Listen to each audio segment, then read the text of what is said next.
Mainit na usap-usapan online ang mga lumulutang na larawan ni Liza Soberano na parabang update ito sa kanyang love life.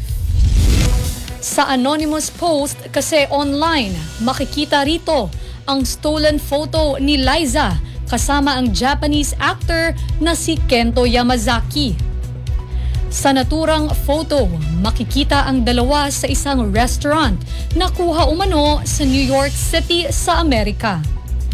Tanyag si Yamazaki sa pagganap sa ilang live-action adaptation ng mga manga series at kilala rin bilang model. Nagdulot tuloy ng espekulasyon ang larawan kung ito ay senyales na nga ba na may bagong partner ang aktres. Ayon sa komento ng netizens, bagay naman daw para sa isa't isa ang dalawa lalo't parehas rin silang single sa ngayon.